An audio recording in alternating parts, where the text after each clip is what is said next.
प्रकट करता हूं, धन्यवाद देता हूं। बहुत बहुत धन्यवाद। Thank you. श्रीमान रणदीप सिंह सुरजेवाला जी।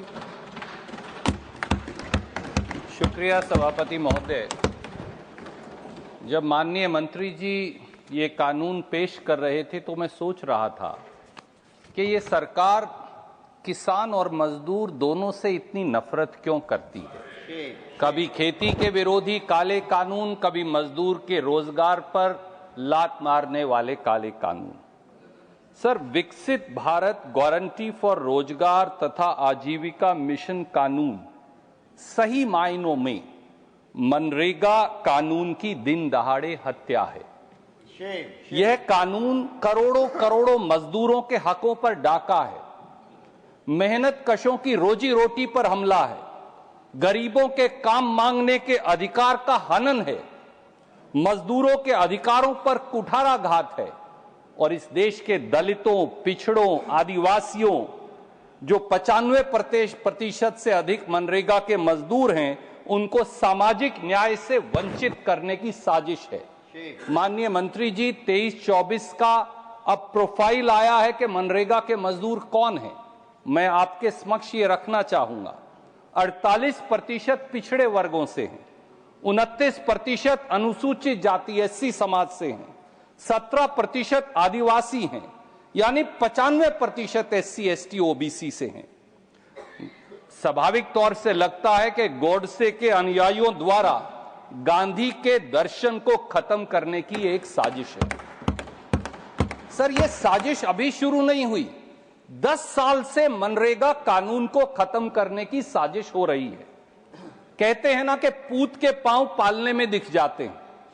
साल 2015 से ही मनरेगा को खत्म करने की साजिश हो रही है। माननीय प्रधानमंत्री जी ने 28 फरवरी 2015 को ही कहा था कि मनरेगा कांग्रेस की नाकामियों का जीता जागता स्मारक है।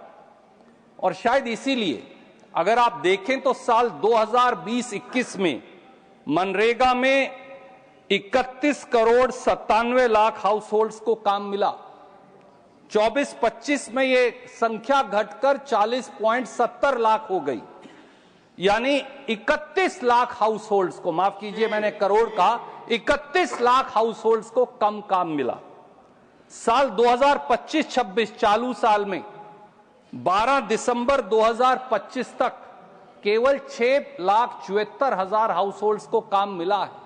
तो कैसे मजदूरों को काम मिलेगा। साल 2020-21 में मनरेगा मजदूरों को 52 दिन काम मिलता था साल में। इस साल का आंकड़ा जो आपने वेबसाइट पे अपलोड किया है 12 दिसंबर तक, केवल 36 दिन काम मिला है। अगले 3 महीने में कितना काम दे पाएंगे। सर, मैं मंत्री जी के संज्ञान में लाऊंगा, 20-21 में 11 करोड़ 19 लाख मजदूरों को मनरेगा में काम मिला। 25-26 में 12 दिसंबर तक केवल 6 करोड़ 25 लाख मजदूरों ने काम किया, यानी 5 करोड़ कम। क्या 90 दिन में 5 करोड़ को काम दे पाएंगे। 25-26 में मनरेगा का बजट है 86,000 करोड़, पर यह नहीं बताते कि मजदूरी और मटेरियल का पिछले साल का बकाया है 23,500 करोड़, यानी 1/3 बजट तो पहले दिन ही काट दिया। शायद इसीलिए यह नया कानून लाए। सर, 9 हमले इस देश के गरीब मजदूरों और मेहनत कशों के अधिकारों पर हो रहे हैं।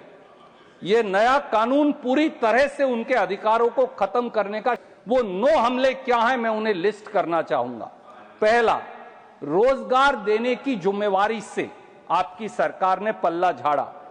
मनरेगा कानून में मजदूरी का सारा बजट, जैसा सबने कहा, केंद्र द्वारा दिया जाता था। अब आप जो नया कानून लेकर आए हैं उसमें 60% ही केंद्र देगा, 40% तो सरकार, राज्य सरकार वहन करेंगी।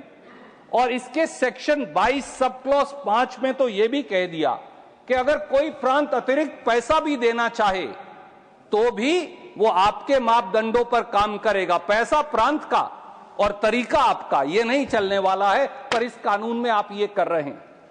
जीएसटी लगाने के बाद और सभापति जी, केंद्रीय सेस में 5 लाख करोड़ से ज्यादा सालाना एकत्रित करने के बाद राज्यों के पास तो पैसा है ही नहीं।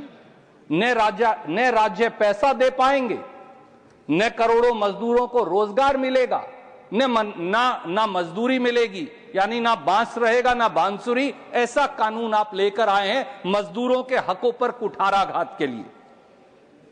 दूसरा हमला, मजदूरों से काम मांगने का अधिकार छीना। सर, मनरेगा कानून डिमांड ड्रिवन था।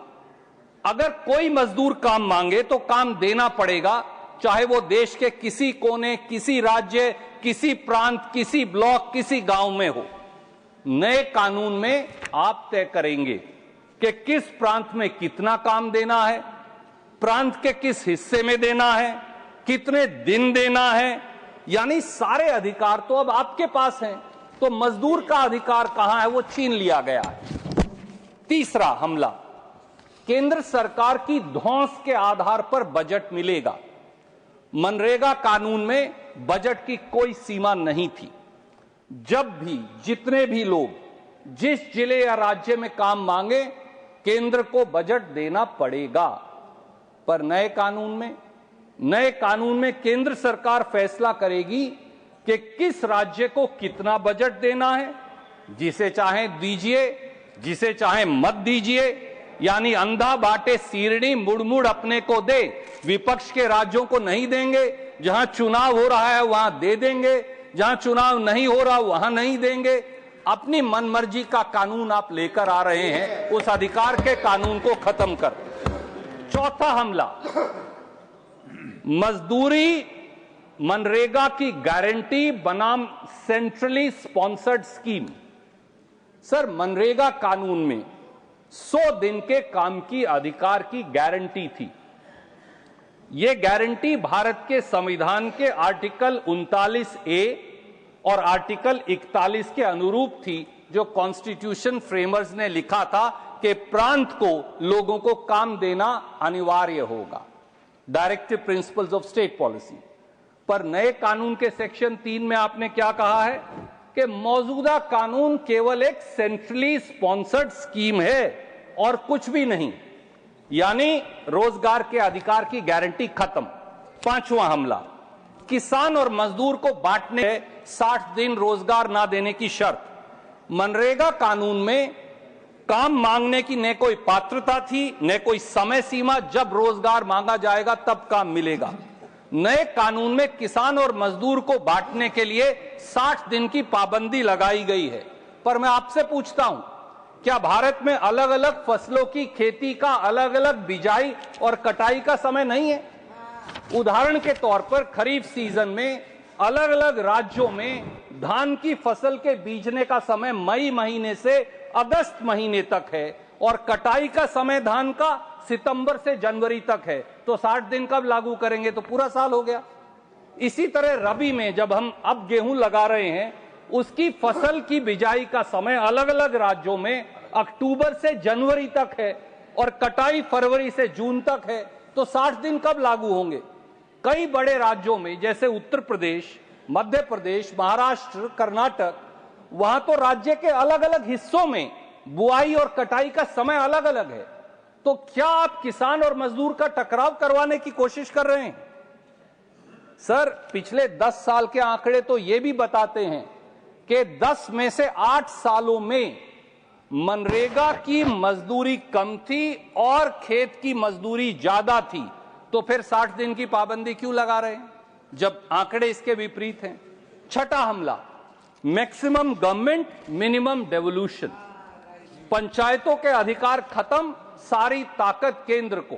मनरेगा कानून में सर पंचायत कार्यक्रम बनाती थी, पंचायत अप्रूव करती थी, पंचायत इसे मॉनिटर करती थी। नए कानून की धारा 4 में अब सब ग्रामीण कार्य पीएम गति शक्ति नेशनल मास्टर प्लान से जोड़ने होंगे और विकसित ग्राम पंचायत प्लान का हिस्सा होंगे। यानी इस देश की 7.5 लाख से सारी जो पंचायत हैं, उनका फैसला आप दिल्ली में बैठकर करेंगे। ये कैसे संभव है? वैसे भी पीएम गति शक्ति तो इंफ्रास्ट्रक्चर क्रिएशन प्रोग्राम है और मनरेगा एम्प्लॉयमेंट जनरेशन प्रोग्राम है। दोनों का समन्वय हो ही नहीं सकता। ये कैसे हो पाएगा? 7वां हमला, डिजिटल तकनीक व शर्तों से रोजगार पर रोक। सर, मनरेगा कानून में फिजिकल मस्टर रोल और सोशल ऑडिट्स का प्रावधान था। उसे जब इन्होंने खत्म करना था तो ये बायोमेट्रिक अटेंडेंस लाए और मैंडेटरी ई-केवाईसी लाए, जिससे 27 लाख मजदूर लिस्ट से उड़ गए। अब नया कानून तो गांव के अशिक्षित साधारण व्यक्ति पर biometric authentication, geo tagged attendance, real time digital dashboards, artificial intelligence, ये संभव ही नहीं है। इतना बोझ आप डाल रहे हैं। ये मजदूरी खत्म करने का एक तरीका। 8वां हमला, मजदूरी की दरों पर संशय भी और मनमानी भी। सर, मनरेगा कानून की धारा 6 में मनरेगा मजदूरी प्रांत के मिनिमम वेज को मैच करनी चाहिए। नए कानून में सेक्शन 10 में मिनिमम वेज की दरों पर मजदूरी देना अनिवार्य नहीं। उल्टा सेक्शन 10 में तो यह कहा है कि प्रांत के अलग अलग हिस्सों में मजदूरी की अलग अलग दर हो सकती है। तो गरीब मजदूर क्या करेगा? और 9वां हमला, लैक ऑफ कंसल्टेशन। क्या विपक्षी दलों से राय की? क्या एनजीओ से राय की? क्या मनरेगा मजदूरों से राय की? क्या समूहों से राय की? रात के अंधेरे में यह कानून पारित कर मंत्री जी क्या साबित कर रहे हैं? सर, महात्मा गांधी श्रम को पूजा का दर्जा देते थे और श्रमिक को भगवान का। शायद इसीलिए देश के करोड़ों भगवान और देवताओं, यानी देश के करोड़ों मजदूरों के कानून के नाम से आप महात्मा गांधी का नाम मिटा रहे हैं। पिछले 11 सालों में प्रचार के लिए महात्मा गांधी का चश्मा तो उधार ले लिया, पर उनके दर्शन को आपने दरकिनार कर दिया। इसी तरह भगवान राम के नाम पर सत्ता तो हथिया ली, पर भगवान राम के आदर्शों को तिलांजलि दे दी। यही तरीका है इस सरकार का। सर, तुलसीदास जी ने कहा है, जासु राज प्रिय प्रजा दुखारी, सो नृप अवसी नरक अधिकारी। यानी जिस राजा के राज्य में प्रजा दुखी है वो राजा नरक का अधिकारी है। याद रखें, आपने गांधी के Ram, sir I am finishing, और करोड़ों भगवान रूपी मजदूरों को घाव दिए हैं। वो गरीब की आह आपकी सरकार की चूल्हे हिलाकर रख देगी। करोड़ों मजदूरों की ये पंक्तियां याद रखिएगा। I am concluding in 5 second sir. जो जीवन की धूल चाटकर बड़ा हुआ है, तूफानों से लड़ा और फिर खड़ा हुआ है, जिसने सोने को खोदा लोहा मोड़ा है, जो रवि के रथ का घोड़ा है, वह जन मारे नहीं मरेगा, नहीं मरेगा। ये जान लीजिए मंत्री जी। और इतना ही नहीं, जो जीवन की आग जलाकर आग बना है, फौलादी पंजे फैलाए नाग बना है, जिसने शोषण को तोड़ा, शासन मोड़ा है, जो युग के रथ का घोड़ा है, वह जन मारे नहीं मरेगा, नहीं मरेगा। अभी भी इसको सेलेक्ट कमेटी को भेजिए, अपनी गलती स्वीकारिए, देश से माफी मांगिए, करोड़ों मजदूरों से माफी मांगिए, और अभी भी इसको एक नए अधिकार रूपी कानून की शक्ल में दीजिए। बहुत बहुत शुक्रिया सभापति जी। जय हिंद। मिस डोला सेन जी।